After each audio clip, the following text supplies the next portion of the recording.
పరివర్తనాత్మక భూ పరిపాలన, మీ ఆసక్తి, ప్రభుత్వ భరోసా. భూ సంస్కరణల ప్రాముఖ్యత గురించి నెల్సన్ మండేలా మాటల్లో అధ్యక్ష, నెల్సన్ మండేలా గారు భూ సంస్కరణల గురించి ఏమంటారంటే, మా భూ సంస్కరణ కార్యక్రమం వర్ణ వివక్ష యొక్క అన్యాయాలను పరిష్కరించడానికి సహాయపడుతుంది.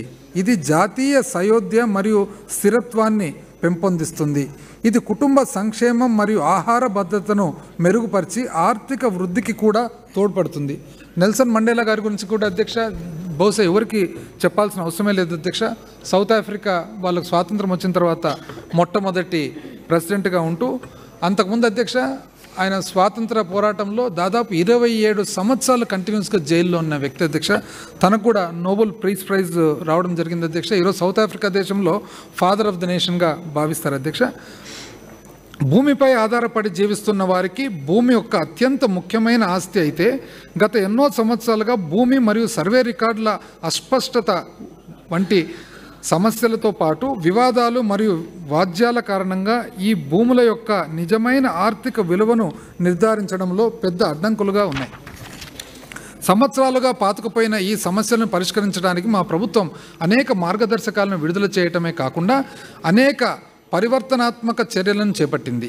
ఈ 5 ఏళ్లలో అనేక మార్గదర్శక కార్యక్రమాలతో మన రాష్ట్రం అనేక భూ సంబంధిత సమస్యలను పరిష్కరించడంలో భూ పరిపాలనలో అగ్రగామిగా నిలిచింది. దీనివలన ఈ రంగంలో ఉన్న అనేక మంది ఇప్పుడు ఊపిరి పీల్చుకోగలుగుతున్నారు. 100 సంవత్సరాల విరామం తర్వాత రాష్ట్ర వ్యాప్తంగా ఉన్న భూములను పునఃపరిశీలించడం కోసం వైఎస్ఆర్ జగనన్న శాశ్వత భూ హక్కు మరియు భూరక్ష పథకాలను డిసెంబర్ 21, 2020 మా ప్రభుత్వం ప్రారంభించింది. ఈ పునఃపరిశీలనలో కొత్తగా 11,118 గ్రామ సర్వేయర్లను నియమించడం వలన మరియు నిరంతరాయంగా పనిచేసే సరికొత్త రెఫరెన్స్ స్టేషన్లను CORSను సాంకేతికతను ప్రవేశపెట్టడం వలన ఈ సర్వే ఎంతో శాస్త్రీయంగా జరుగుతుంది. ఆస్తి యొక్క నిజమైన హక్కుదారుల భద్రతను కల్పించడానికి ఆంధ్రప్రదేశ్ భూ హక్కుల చట్టం 2022 రూపొందించబడింది. ఇప్పటి వరకు 17,53,000 మంది రైతులకు శాశ్వత హక్కు పత్రాలను ఇవ్వడం జరిగింది మరియు 4,80,000 మ్యూటేషన్లను పరిష్కరించడం జరిగింది. అంతేకాకుండా 45,000 భూ సరిహద్దు వివాదాలను పరిష్కరించబడ్డాయి.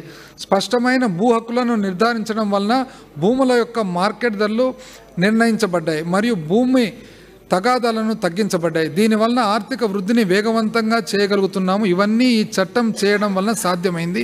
మా ప్రభుత్వం 1,37,000 ఎకరాల విస్తీర్ణంలో ఉన్న అన్ని విలేజ్ సర్వీస్ ఇనాం భూములను 1,13,000 మంది రైతులకు లబ్ధి చేకూర్చడంతో పాటు రిజిస్ట్రేషన్ చట్టం 1908లోని నిషేధిత ఆస్తులు ఏదైతే సెక్షన్ 22A నుండి భూములను తొలగించింది.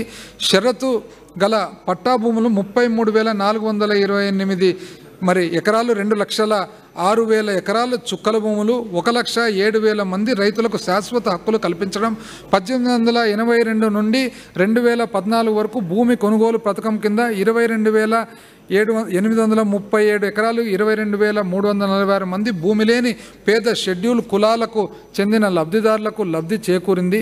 దీనితో పాటు భూమి లేని నిరుపేద లబ్ధిదారులకు 46,463 ఎకరాలు DKT పట్టాలను, 17,768 మంది భూమి లేని పేద లబ్ధిదారులకు 9,064 ఎకరాల లంక భూములు మా ప్రభుత్వం అసైన్ చేసింది.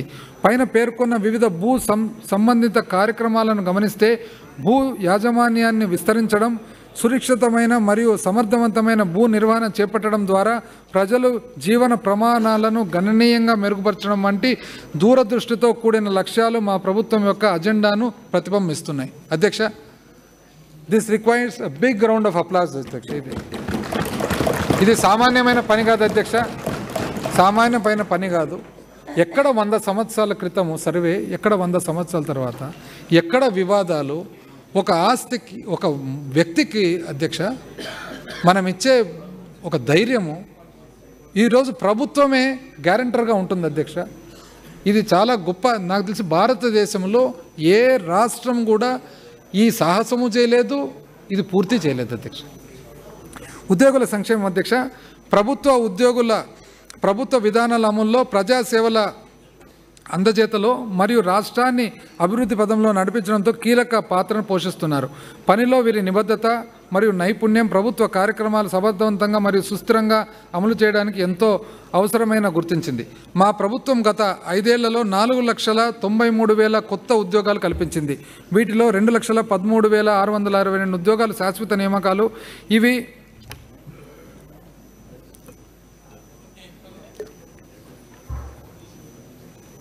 ఇంపార్టెంట్ అధ్యక్ష. మా ప్రభుత్వం గత 5 ఏళ్లలో 4,93,000 కొత్త ఉద్యోగాలు కల్పించింది. వీటిలో 2,13,662 ఉద్యోగాలు శాశ్వత నియామకాలు.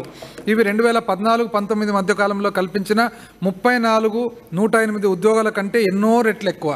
2014-19లో 34,108 ఉద్యోగాలు అయితే అధ్యక్ష ఇప్పుడు 4,95,000 కొత్త ఉద్యోగాలు అధ్యక్ష. సుమారు 10,000 మంది ఒప్పంద ఉద్యోగాలను క్రమబద్ధీకరిస్తున్నాము. 51,387 మంది రాష్ట్ర రోడ్డు రవాణా సంస్థ ఉద్యోగులను ప్రభుత్వంలోకి విలీనం చేశాము. 6,100 ఉపాధ్యాయ ఖాళీలను డిఎస్సి ద్వారా భర్తీ చేసేందుకు నోటిఫికేషన్ జారీ చేసి ఉన్నాము. ఒప్పంద ఉద్యోగులకు కనీస వేతన స్కేళ్లు 2022 కింద కనీస వేతన స్కేళ్లను ఇచ్చాము. పొరుగు సేవల ఉద్యోగులకై ఆప్కాస్ సంస్థను ఏర్పాటు చేశాం. 27% మధ్యంతర భృతిని ఉద్యోగుల సంక్షేమం కోసం మంజూరు చేశాము. 11వ వేతన సవరణ సంఘము సిఫార్సులను అమలు చేశాము. ఉద్యోగుల పదవి విరమణ వయసు 60 సంవత్సరాల నుంచి 62 సంవత్సరాలకు పెంచాము.